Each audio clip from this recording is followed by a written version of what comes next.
Thank you so much to you all for inviting Lauren and I to come and speak to you today. Thank you to Will for that very kind introduction. Thank you to Alan for organizing this trip and all the talks that we'll be seeing. We've already gotten to speak to some of the students today. And it's been really fun to hear about what you're working on here. So I'm very excited to share with you if you'd like to talk to me about your research, or if you have any interest in coming to Singapore to do a master's or anything, I'm very happy to talk to you about that as well. All right. So today I'm going to be talking about some of the work I've been doing with my students on variation in Singapore. And I have done work on Singapore Mandarin and some work on Cantonese and other languages. Today I have so much to talk about Singapore English. So we're going to talk mostly about English. And in particular, we're going to think about the issue of transnational dialect contact and language change in the context of Singapore. So first, we're going to think about some possible contexts in which we can come into contact with other non-local types of English.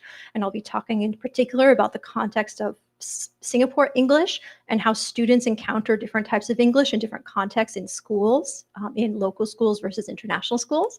Then I'll talk about a few different projects that I've worked on different features of Singapore English. We'll talk about the bath trap distinction, the caught-caught-court merger, and T-flapping. And then finally, we'll talk about some implications of this research. So first, let's start with a very basic question. What is it that drives language change? Most scholars would say the main important thing that causes language change is interpersonal contact, meaning when you're speaking to a real person in real life, you hear how they talk, they are hearing how you talk, and you both tailor your speech to some extent to the other person, right? So over time, this type of speech accommodation can cause your language to change, right? So if we think about who we interact with over time, over our life, when we're very young, the main people who we interact with are our caregivers, right? Our mother, father, and so on, siblings. And then as you go to school, you interact with your peers and other people who you know over your life. And all of this shapes your language use and language change over time in society. All right, what about non-local varieties? In most communities that we study, the types of language that are being used in other countries, even if it's the same language as our own language, it's not really considered as a major factor in change because we assume that people don't come into a lot of contact with people who speak dialects that are from other countries, right? However, if we look at media coverage of language change, we see a different story because in the media, it's actually quite common for people to think that their children's language use is being shaped by non-local dialect contact. Let's look at this example, Peppa Pig. Does anyone here watch Peppa Pig? Yeah, I think it must be a Chinese version of Peppa Pig, right? But in the United States, they don't redub Peppa Pig into American English. So we hear it in British English. And there was this idea circulating on local media in the US that children are starting to speak with British accents because they listen to Peppa Pig. So we can think about if this is likely or unlikely, right? Okay, but a lot of sociolinguists have been skeptical of this popular impression that your language use can be affected by the media that you consume, like a television show. So here we see a quote from Peter Trudgill saying a kind of common sense point, which is that in the UK, they consume a lot of American media. They watch a lot of American TV, right? If American TV had a big impact on our speech, then we would expect that British English would be moving in a US English direction. So he gives the example here of post-vocalic R in words like car and park. If the fact that young people in the UK watch a lot of American media, if that had a big impact on their speech, we would expect them to start saying R in those kinds of words.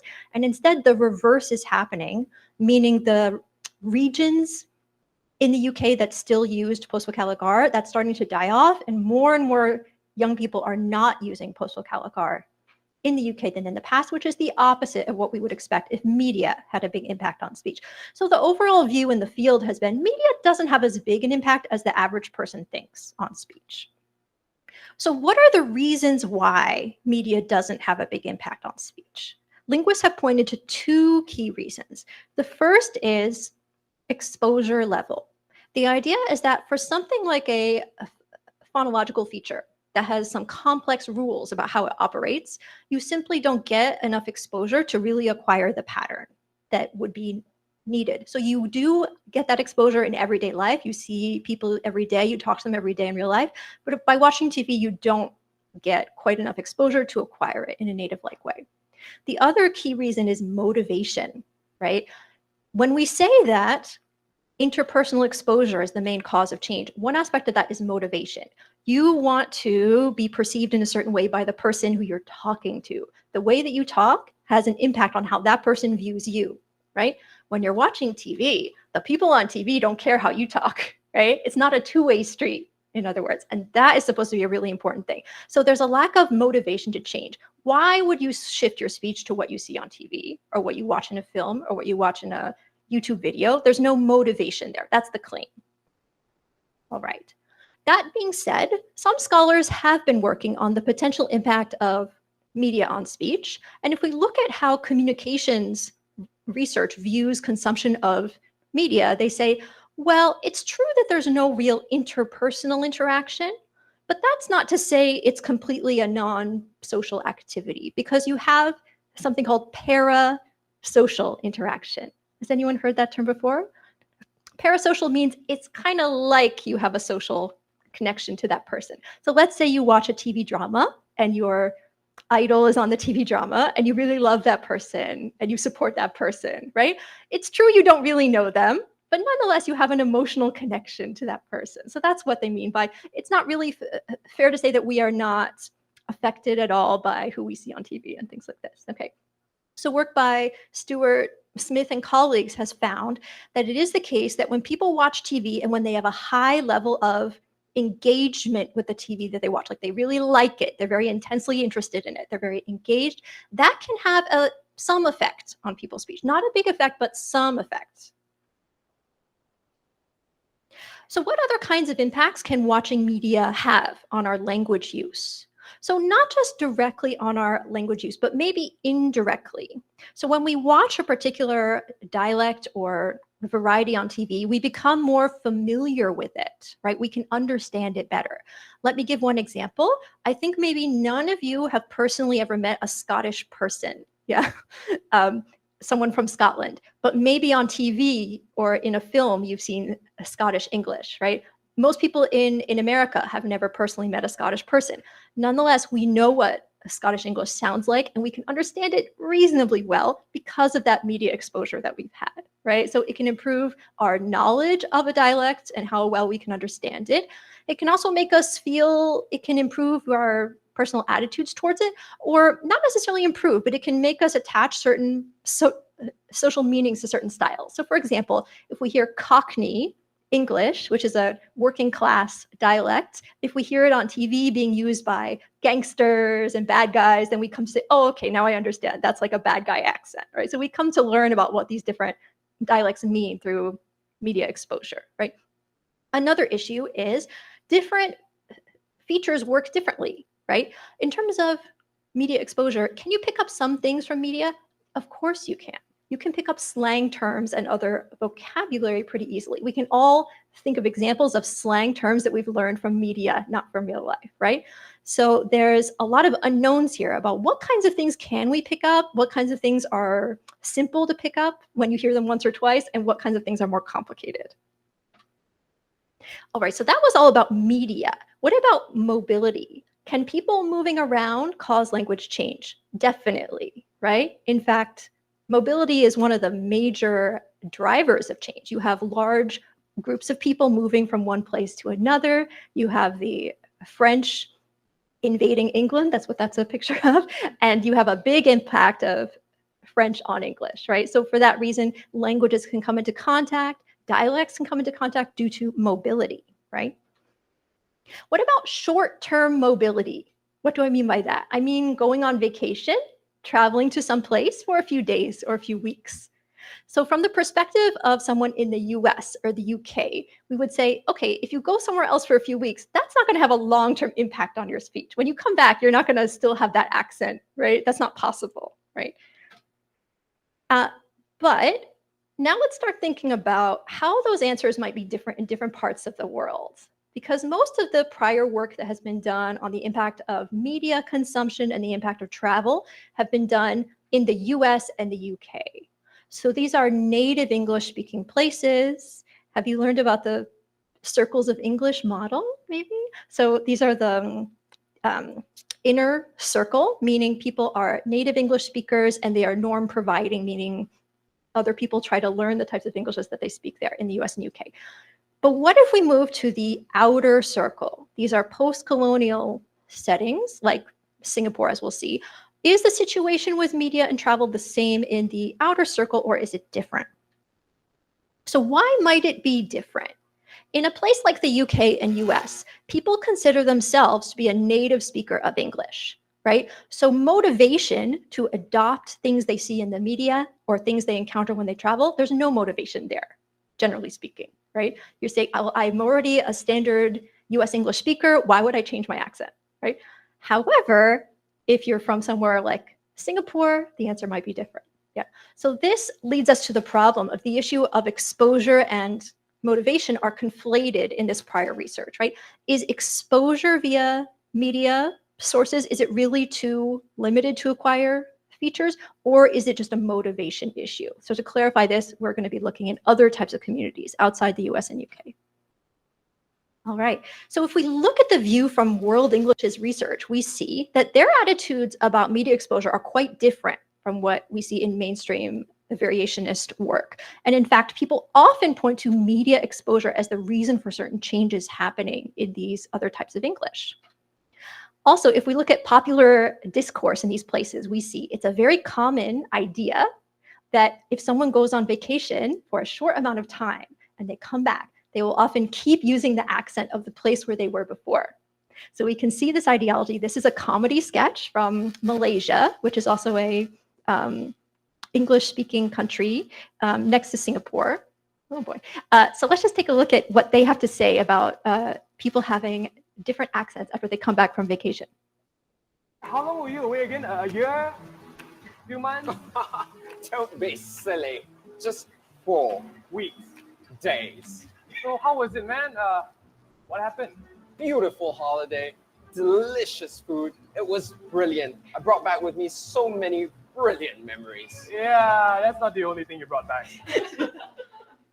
So we have this idea that people go to the UK, they want to show How long off were you that away they've again? been to this place, right? And therefore they keep using the accent of the place where they were for a short amount of time. Okay. All right. So then thinking about potential sources of non-local dialect exposure in the outer circle, what are some potential sources here? All right, so let's think about how people might come into contact in various ways with other types of English living in these communities. And do these domains of exposure have an impact that's different from what they have in native speaker communities? Okay, 3 sources of exposure we're going to think about today. First of all, we have a complicated term here, institutional exonormativity. So I will explain what we mean by this in a moment, but by institutional, we mean things like schools and other types of organizations. Exonormativity means the norms for your language are coming from outside your community, okay? The next we have mobility, which we talked about before, and we're going to look at 2 types, short-term travel and permanent migration or long-term migration. And then lastly, media, and by that we mean mass media and social media, all types of media. All right, so as I said, today we're looking at Singapore. For those of you who are not familiar with this country, it's a multi-ethnic island nation in Southeast Asia. This is Racial Harmony Day in Singapore that happens every year, where children dress up in their traditional race costumes. So we have some of the major racial groups here in Singapore, this picture. So to reflect its multicultural identity, there are 4 languages that are promoted in Singapore. We have English, Mandarin, Malay, and Tamil. There's a Chinese majority population of about 75%, just to give some context. There's been a lot of language shift in the country over the past few decades, and there's 2 major shifts that are important to know about. First of all, the Singapore Chinese population comes from people who moved from southeastern China. So therefore, all of those people spoke southern varieties of Chinese, Hokkien, Cantonese, and Chaozhouhua. So those are the types of Chinese that were being spoken in Singapore. But when the country became independent, they said, we need to promote one variety of Chinese, and that variety we're going to promote is Guoyu, because it's neutral, and that's what we've been told is the national language of China. So everyone shifted over time from speaking dialect, so-called dialect, to speaking Mandarin. Okay, there's been a parallel shift from speaking all these types of Chinese to speaking English. So both of those things are happening at the same time, which is a little bit complicated. To give you a little bit more context on English, all students go to school primarily in English in Singapore. All the core topics are taught in English. Workplaces are mainly English. And the number of speakers who speak English at home has been rising and rising and rising over the course of the years. So as of 2015 and beyond, it has become the most commonly spoken primary home language. A lot of people still speak some amount of Chinese as well in the home, but English is the dominant language now in the home as well. So in terms of where we locate Singapore English, it's a little bit complicated. In the traditional 3 circles model, Katru, who came up with this model, placed Singapore in the outer circle. So the traditional definition of who belongs in this outer circle is it's a post-colonial country where English is widely used institutionally, as in schools, but not spoken as a first language or L1 in the home. That's the traditional definition of these countries. And a lot of countries still fit this definition, like India, Hong Kong, and so on. Singapore, though, as I said, most people now speak it as a first language, speak English as a first language. So today, it doesn't really fit so well in the outer circle, but it's unclear where it should fit, basically. However, some scholars have argued from an ideological perspective, it's useful to place Singapore in this outer circle, in the sense that there's still a perception locally and internationally that Singapore English is not a fully legitimate type of English. It's not as good as British English, American English, right? It's still perceived as a non-native type of English, even though it's spoken as a first language. Yeah, so that will be important today when we think about motivation issues. In Schneider's model of post-colonial Englishes, which is an alternative model of how Englishes work, and they come to be more and more locally accepted in post-colonial societies, right? Singapore is in the transitional phase of endo-normative stabilization. So we have a word here, right? Endo means within, so the norms come from within. What this means is that in Singapore, in the community, it's in process of shifting towards upholding external types of English to upholding a local norm for English. That's very much in progress. In terms of how people have understood Singapore English, there's a long history of linguistics in Singapore. We have the most linguists per capita, I always say, of any country. It's not hard for Singapore to have the most anything per capita because we're a very small country. There's a lot of linguists there who've been working on Singapore English for a very long time, and they have competing ways of understanding what's happening with English in the country. One of these ways is a lectal continuum model, where you have a continuum from standard Singapore English, which the grammar is a lot like British English, all the way to colloquial Singapore English, which is also called Singlish. And this is, some people say it's a Creole. It's a contact variety that has a lot of influence from Southern Chinese dialects and Malay. So it's very different from standard English, and people speak kind of somewhere along the line of that continuum. Some more recent approaches, the cultural orientation model says we should maybe think of this more as the standard type of English can index a global orientation, and the colloquial ones index a local orientation. But in my own work and some other scholars' work, we have argued towards a shift from talking about different kinds of code. So a shift from talking about like standard Singapore English to looking at features one by one, to basically say people use particular pronunciations and forms in order to index a range of possible social meanings. And the reason why we've done this is that language use has become very hybrid in Singapore. People mix and match different features. And it's no longer really the case that we can say there's a single continuum from more standard to less standard. It's gotten a lot more complicated than that. Another thing we need to keep in mind about Singapore English is that there's two parallel things that are proposed to be happening at the same time. First of all, we have a widespread proposed Americanization. This is happening in a lot of types of world Englishes, or has been proposed. So first of all, in terms of lexicon, meaning vocabulary, there seems to be a shift towards US English. For example, people used to say nappies, and now they say diapers, and things like that. Okay, a lot of this is coming from companies that market, like they choose what terms to use and they market to Singaporeans, right? Also, certain pronunciations might be shifting from UK norms to US norms. We'll talk about this more today. It's a bit controversial. One of these proposals is post-vocalic rhoticity, meaning car, park, R when it comes after a vowel. Some scholars have observed that young people say R more than older people. So we're going to look at that more in a minute.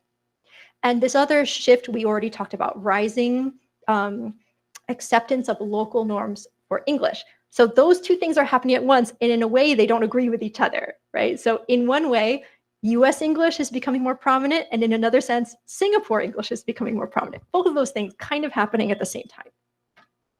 So what is happening here? The question that we're thinking about today is, to what extent is this whole situation being caused by or shaped by transnational dialect contact via these three sources that we talked about? All right, so let's start off by thinking about institutions. So something that's quite unusual about Singapore is that you cannot send your child to a private school in Singapore for the most part. If you are a Singaporean, you have to send them to a government school called local schools. Is that the case here in Taiwan? Can you send your child to a private school if you want to? Yeah, okay, so it's really unusual, yeah.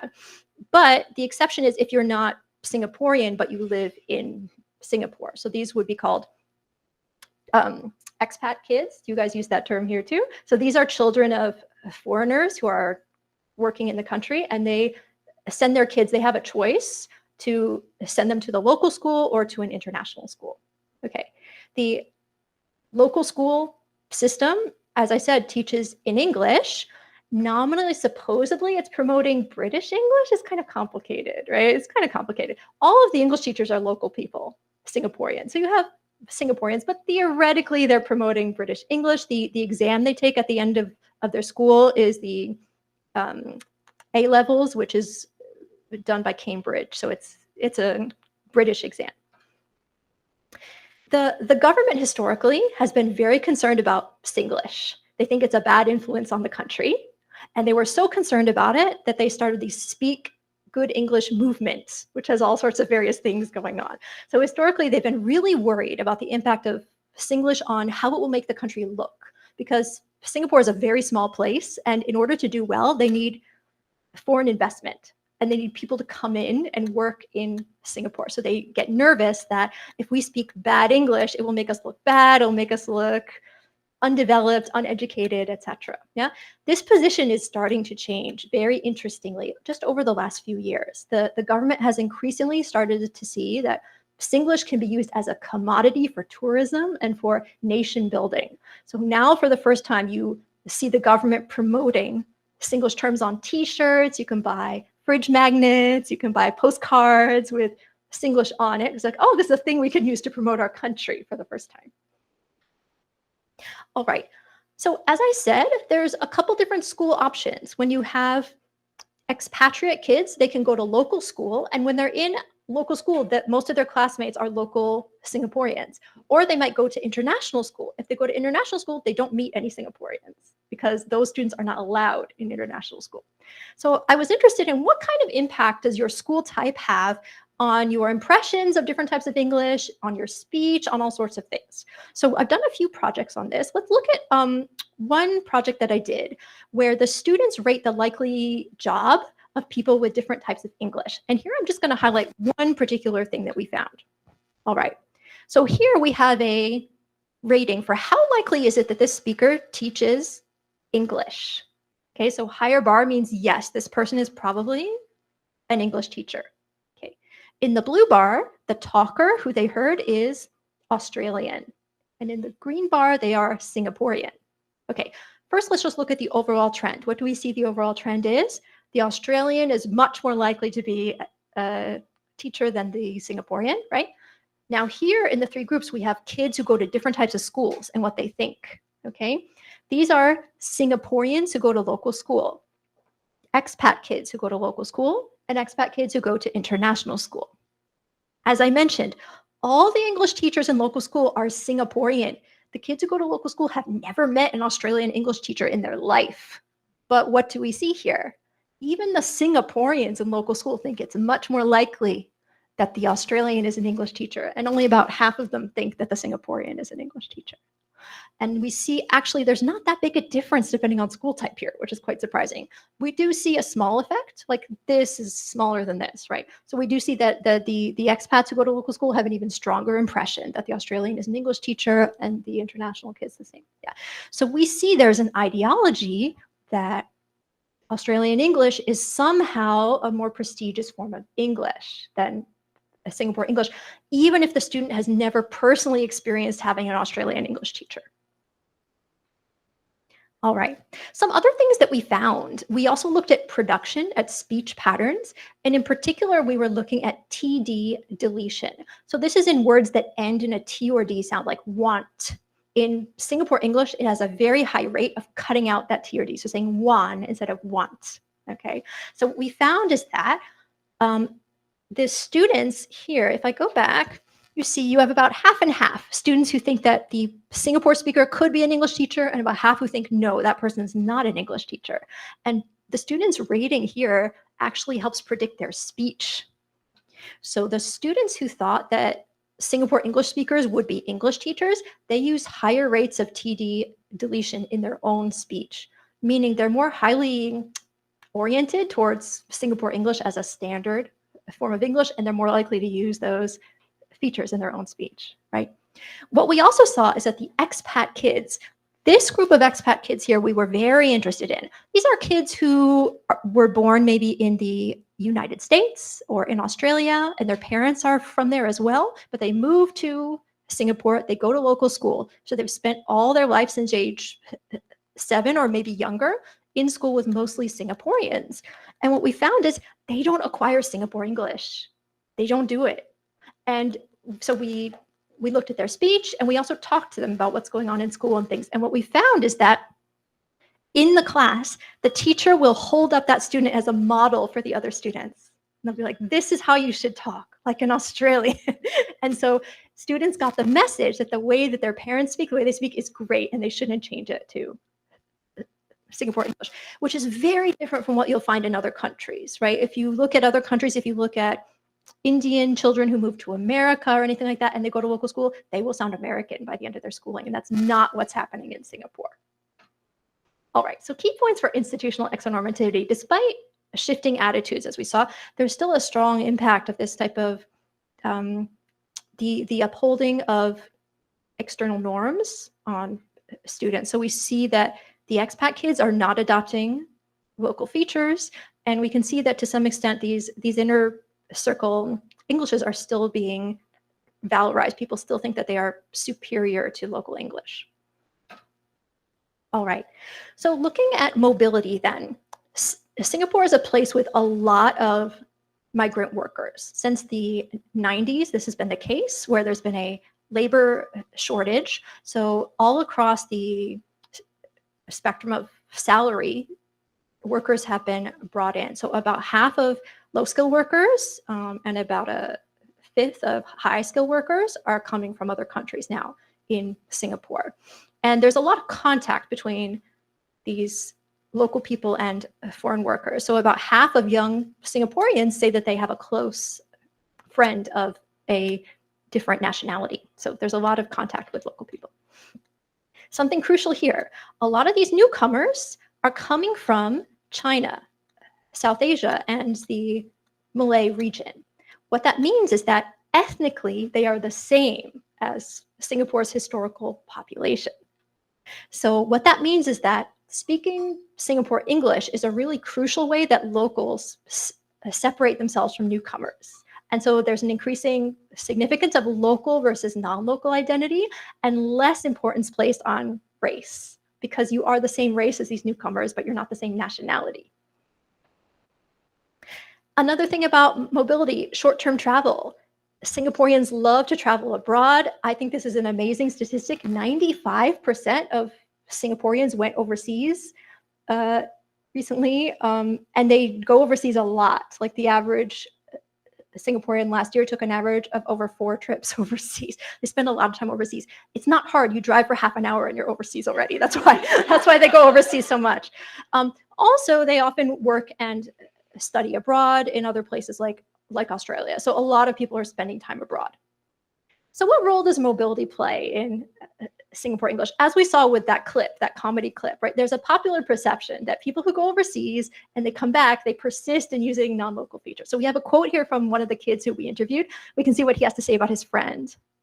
I have a friend who has a British accent. He went to the UK for 3 months and he came back with an accent, and he refuses to get rid of it. So that's the attitude. Like they hold on to these accents. I have a friend. Okay.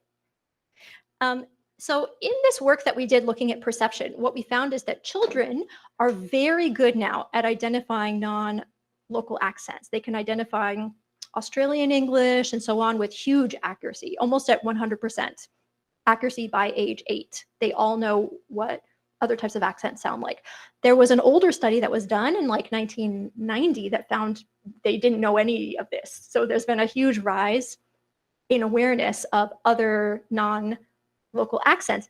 At the same time, Singaporeans have gotten worse at something else. They've gotten worse at being able to identify the ethnicity of Singaporeans. So as I said, there's less emphasis now on ethnicity, and therefore younger listeners can't hear the difference between different races. All they hear is Singaporean. Some other interesting impacts that we found of mobility. I have a project here on Tamil Singaporeans. So these are Indian Singaporeans. And traditionally, this population uses a trilled R, like a tapped R or trilled R. I actually can't do the alveolar trill. Does somebody want to do a trill? Lauren, could you do a trill? Can't do the trill. Oh my goodness. Who? Thank you. Yes. So this is the traditional R that they use, and it comes from transfer from Tamil, right? And we have found that younger speakers do this much less than they used to. And we think that one of the reasons why this is happening is that you've had an influx of foreign workers coming in from India, right? And these local people want to separate themselves out. So they're like, I'm not from India, I'm Singaporean, so I'm not going to use this type of accent anymore that marks me out as Indian, right? So we see that the fact that all these newcomers are coming in reshapes how people think about society and language, and it may also contribute to rising local norms for Singapore English and how people are increasingly looking at Singlish as an important cultural marker. This is one of the reasons why the government has started to realize it can promote Singlish as a unifying cultural force. Okay, so then moving on to media. Singapore has a really unusual media landscape. There's a very, very small local entertainment industry. Nobody wants to go into the arts because you make no money. So they have a very, very small local industry. So, and also nobody watches it. Nobody watches local TV. I'm the only one I know who watches local TV in Singapore. But there's a really high rate of media consumption from overseas. Over 90% of Singaporeans, when I surveyed them, they report they watch US media at least sometimes. So everybody is watching basically. Okay. So does media play a role in Americanization? As we said before, lay people and linguists have pointed to US media consumption as the reason why there are some changes happening in Singapore English. But we don't actually know that that's the reason. We don't really know directly that it's because of watching television or something else that that's why things are changing. Does media play a role in endonormativity, right? So we said that there's increasingly great acceptance of local norms for English. So what about watching local media? Do people who watch local media, there aren't many of them, but if they do, does that mean they have more acceptance for local English, right? What this all means is that Singaporeans who have the same age and educational background, they might differ considerably in their views about the status of Singapore English and other types of English. Some of them might like American English more, some of them might like UK English more, some of them might like local English more. And to what extent is that shaped by media consumption? All right, so today I'm going to briefly talk about 3 little studies that I've done looking at different features, looking specifically at the impacts of mobility and media. Well, let's start out with the bath trap distinction.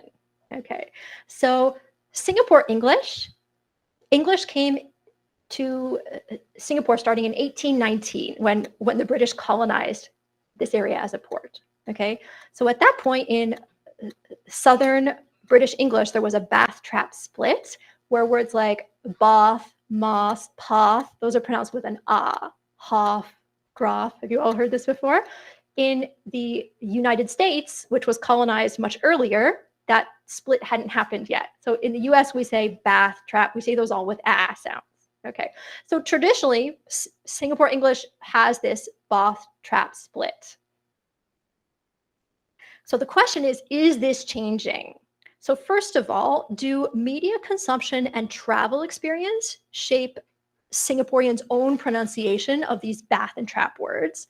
And if not their own pronunciation, does it shape their awareness of how these vowels are pronounced in different regions of the world? So if they've traveled to the United States, do they have a better understanding of the fact that bath and trap are both pronounced with an a, for example? Okay, so what we did here is we did a survey and we had a bunch of words. Some of them are always pronounced as a, trap in British English. Some of them are variable and some of them are pronounced as a in Southern British English. Okay, so for all of these words, we asked them to indicate how you personally say this word with an a or an a, how you think it's pronounced in London, and how you think it's pronounced in California. So these are just stand-ins for places people might know about in these regions.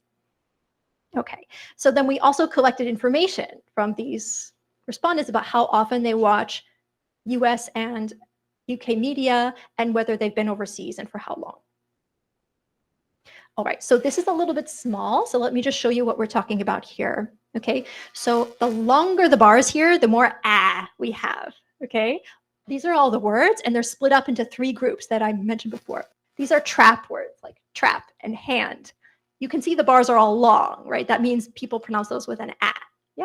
Okay, we've split this up by how often people consume US media. So the dark blue line there, that's they watch a lot of US media, and the light blue line, they don't watch a lot of US media. Okay, so the trap is not important. What's really important is here in the bath words.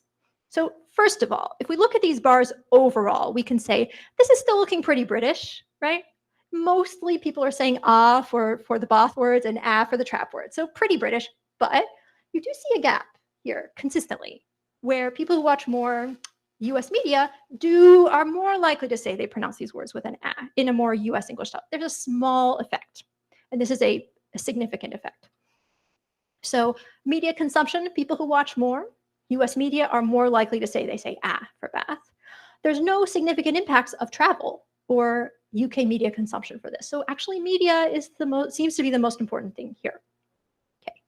What about what you know about London, how people pronounce in London? Okay, we can see the results here are okay, but not perfect. Like, so trap words, people say, yeah, pretty sure that's pronounced with an a, but not totally sure, right? Pretty sure. And for ah words, they're pretty sure it's pronounced with an a. Now, this is UK media consumption. Yeah. So here, what do we see? We see people who never watch UK media in the dark blue bars are not as sure about these bath words. They're like, maybe, I'm not sure. The people who watch a lot of UK media are very confident and they're right. Yeah. So media does have an impact here on how much you know about UK English bath and trap. All right. We also have an effect of travel to the UK, the same kind of effect that we expect. People who have never traveled to the UK are less sure about these bath words. People who have been there for more than 1 month are much more confident about how it's pronounced in the UK. Now, here is the surprising effect that we got. Okay, this is what people know about California. First of all, we can see it does seem that people have a general impression that there's more a in the US, right? If we compare this with this, the bars are longer, right? Because people say, I have a feeling a lot of these words are pronounced with an a, but they're not. You can still see the trap ones are longer than the bath ones. They're like, not so sure, not so sure. Now, the weird effect that we got is the following. These different bars represent how much people consume UK media, not US media, UK media, okay? And we can see there's an effect here that the more UK media you watch, the better you are at knowing how things are pronounced in California. Now, this is a puzzle because watching British media should not help you know how things are pronounced in California. So we have to think carefully about what this is showing us. We have to think about who are the types of people who watch a lot of UK media. So we have a couple explanations here, okay? One possible explanation, people who watch UK media are very into foreign culture in general, yeah? Therefore, they also know more about the US, yeah? Another issue, at the time when I did this survey, if we think about the shows that were popular from the UK, we have Doctor Who, Sherlock, nerdy shows. I think this might be a nerd effect. So we have nerdy people who watch UK media and they're also better at this task. That might be what's going on here too. Okay. So this impact of consuming UK media was so big that it swamped the US media effect and the travel effect. We had a marginal travel effect here, but no more US media effect. Okay. The other thing that we noted is that actually people's accuracy on this task was strikingly low. So you can see here, right?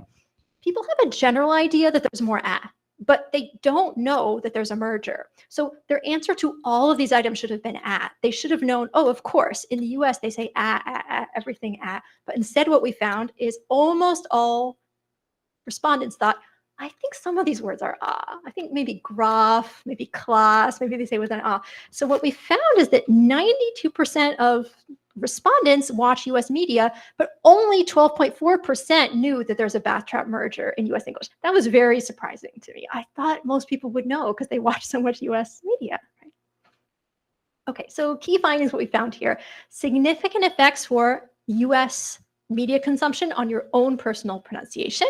Significant effects of UK media consumption on how much you know about how things are pronounced in the UK and in the US, as we said.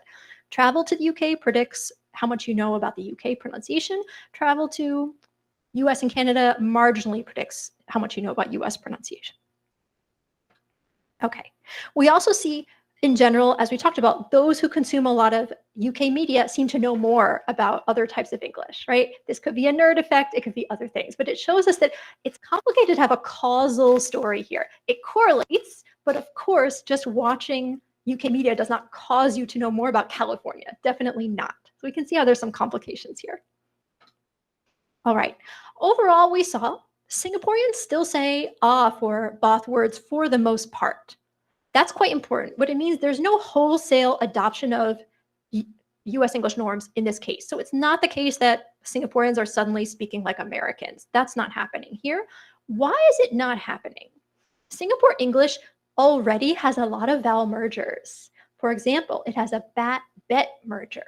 So the trap words here are not actually pronounced as they're actually pronounced as in Singapore. So for example, mass and mess are both pronounced mess. Right? So if you also merge bath, that's too many mergers.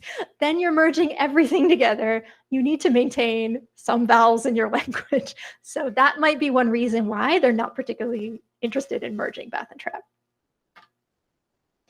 All right, moving on then to caught and court merger in Singapore English. Okay, these are three different vowels that are quite close together in a lot of types of English. Yeah, just to break it down here in RP is standard British English essentially. So these ones here, so this is the caught word. These are caught, like lot, that kind of pronunciation. And then these two guys are raised like thought, and both like that. So for these in RP, these two would be merged together. So it's caught, court. Yeah. In US English, it's the opposite.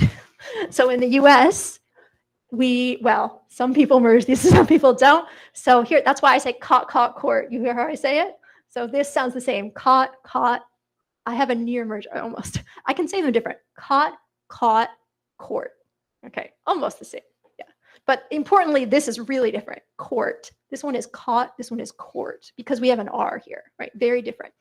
Traditionally in Singapore English, it's a three-way merger. Caught. Like that.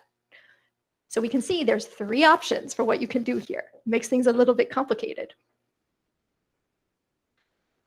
All right, so traditionally in Singapore English, it's all ah. Let's listen to an example. This is a mom talking about how she decided to send her child to sports school. So here, the way she says it here is sport school. She wants to study at sports school. Sport school, yeah, okay.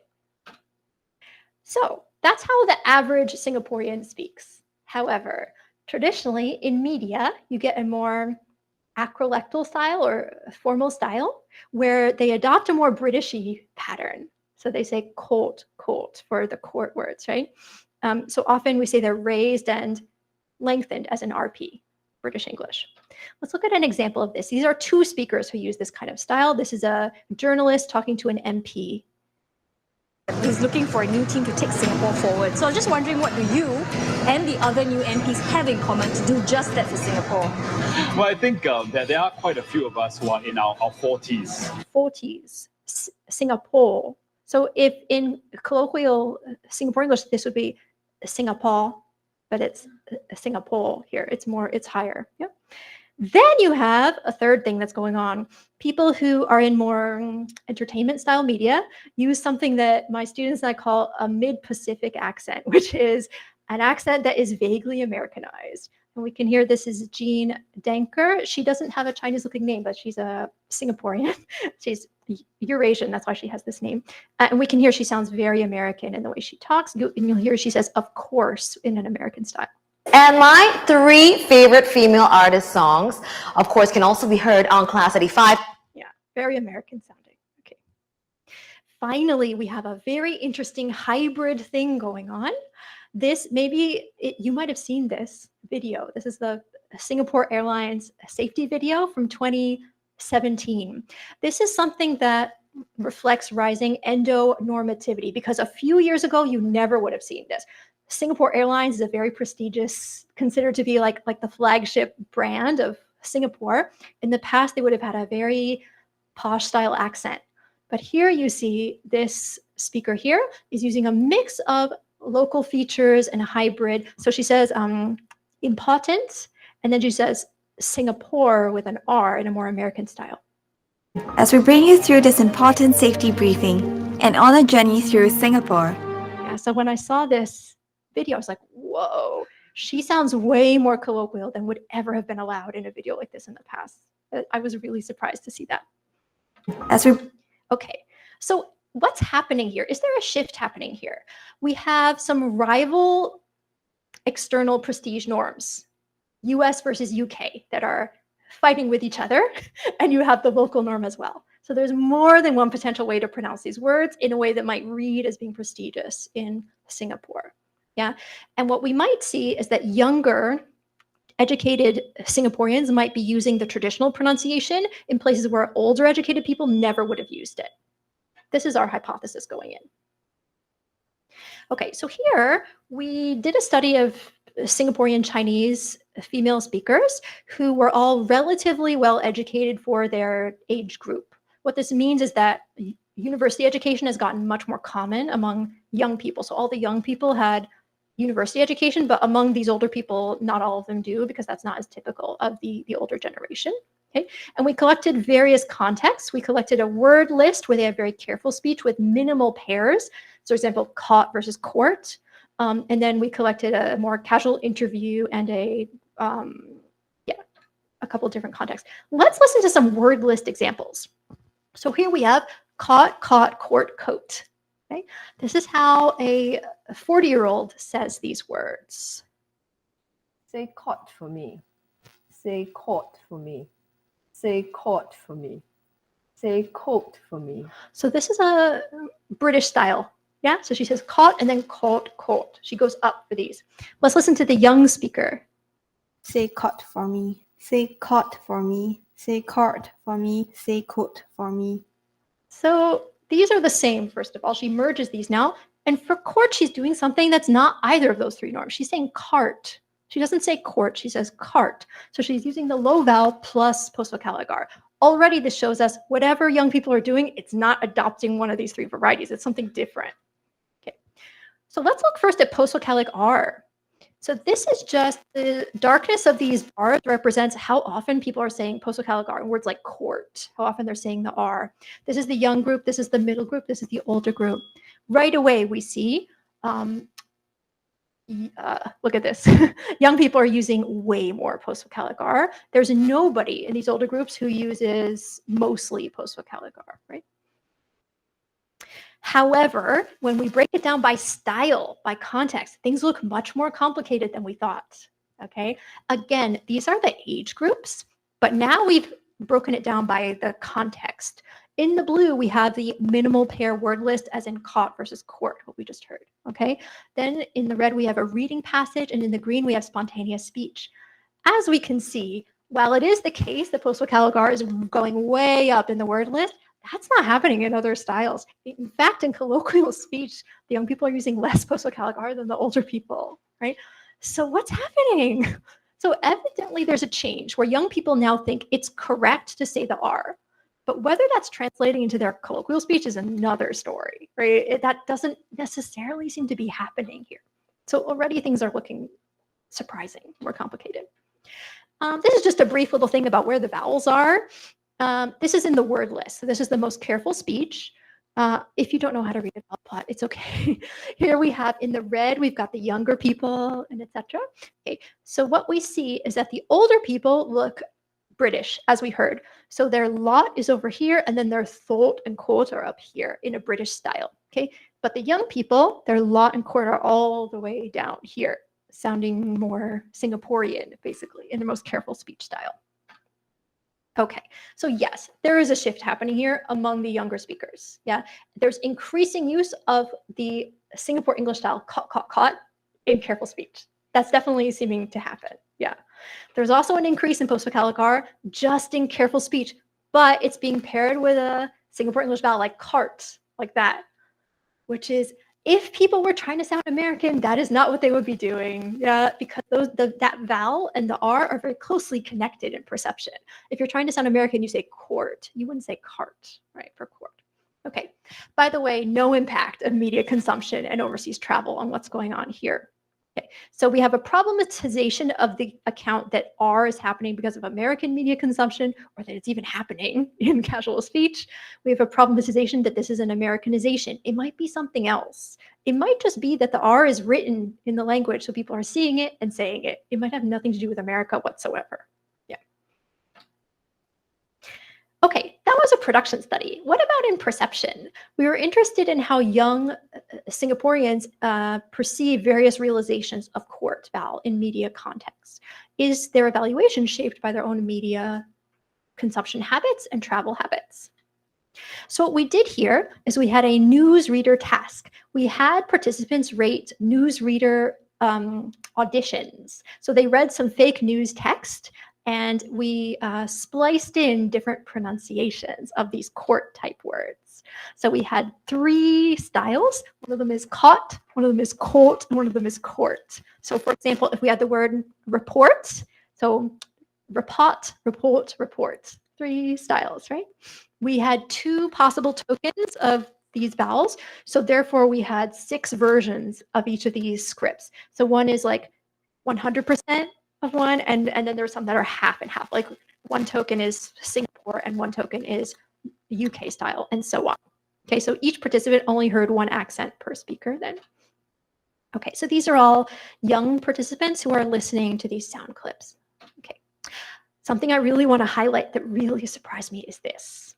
The professionalism rating for the Singapore English caught tokens and the ones that don't contain that were the same. So young people now think Singapore English pronunciation sounds just as professional. That's a big change, I think. Yeah. Something else we found is a significant effect of media consumption patterns. So respondents who said that they have low local media consumption gave significantly higher ratings to the non-local pronunciations. Okay. Those who had high US media consumption gave higher ratings for the styles that had some US tokens in them. Okay, so what we see overall, young Singaporeans perceive Singapore English to sound just as professional as other types of English realizations, but their media consumption habits significantly predict how they feel about these different pronunciations. Here we found no significant impact of overseas travel. It's really media consumption in this case. All right, just very briefly, we have T flapping. Do you all know what T flapping is? So in the US, we pronounce T in certain environments, and certain environments here gets a little bit complicated, okay? So if we have a word like water, we pronounce it water, right? Yes, we know this.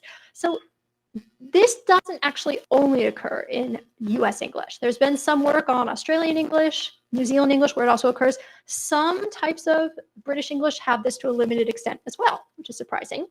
But it seems to come about because cross-linguistically, people hate having to say a T in the middle of a word. So people come up with various ways to get rid of that T sound. And a T flap is one of the ways. So historically, T flapping doesn't occur in Singapore English, but some of my students noticed sometimes it does. So we're interested in how much is it occurring? If so, what kind of pattern does it follow? Does it look like American English, T flapping, or what? Is it correlated with media consumption and travel? Does it connect to people's awareness of how it works in American English? All right, so this is what Singaporeans think about how T flapping works in American English. So in the blue here, we have contexts that have to be flapped in American English.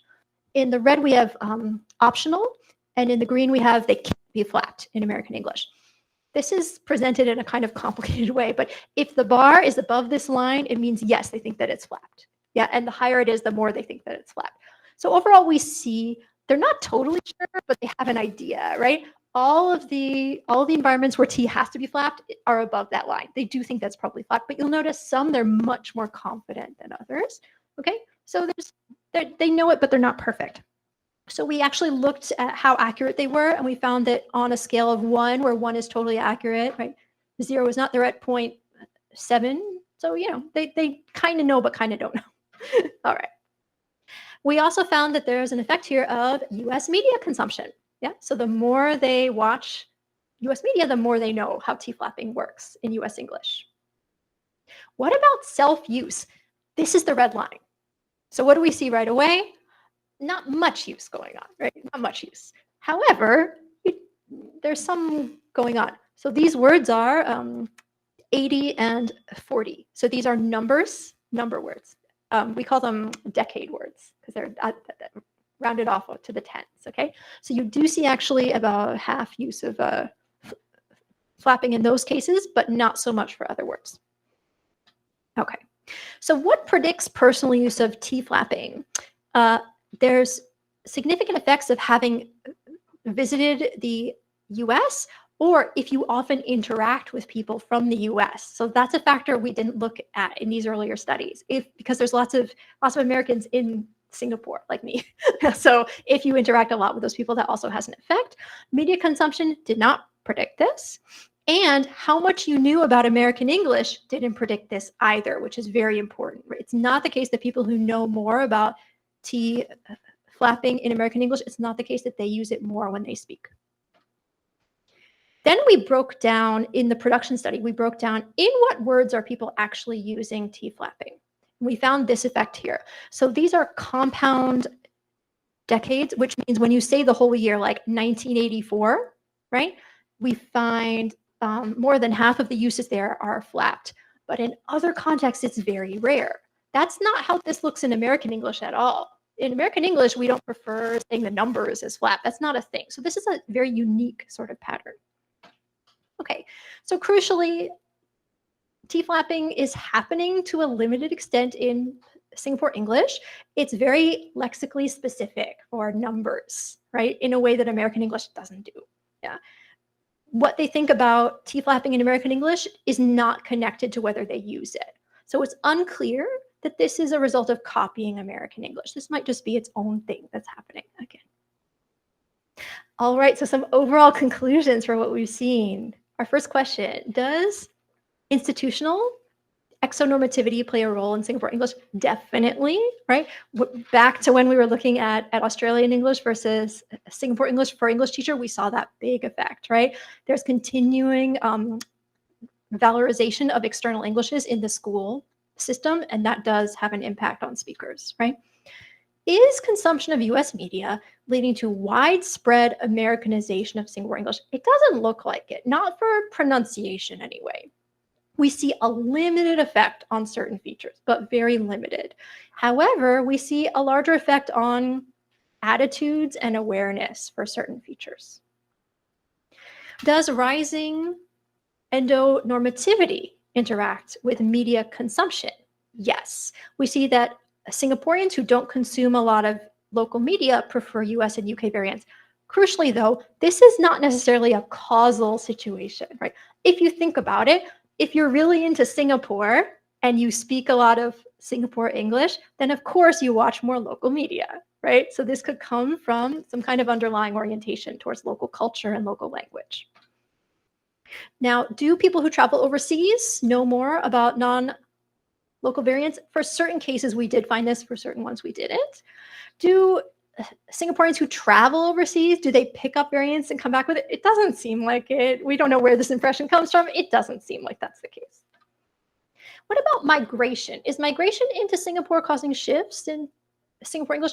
Yeah, although it seems that some of these changes might be divergent, right? People are moving away from the way that these newcomers speak, as in the case of the trilled R, right? Because you have more emphasis on local versus non-local identity that's becoming more salient in society. Okay, so finally, are the patterns that we see here, which are really interesting, are they different from what we would see in somewhere like the US or the UK? Yeah. Well, first of all, Singaporeans' adoption of things based on media exposure and stuff, which seems to be quite limited. This is consistent with what's been found in other communities. But we don't really know much about these other communities when it comes to the impact of media consumption and travel.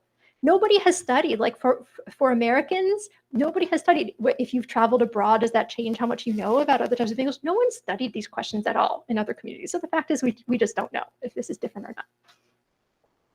All right, what are some important implications here for Singapore English? We can see young Singaporeans here increasingly drawing on features that were traditionally coded as colloquial and non-standard, right? And they're increasingly using them in careful speech context and juxtaposing them with other things, putting them together to create new hybrid styles. This shows us we need to shift away from a one-dimensional continuum from standard to colloquial, because things just don't work that way anymore. If they ever did work that way in the past, they definitely don't work that way anymore, which shows us hopefully why we should be adopting a variationist approach where we look form by form to see how people are mixing and matching things together in their performance. All right, if you'd like to read more about this topic in general, I have a chapter here about dialect contact in World Englishes. Thank you very much. That's all. Thank you.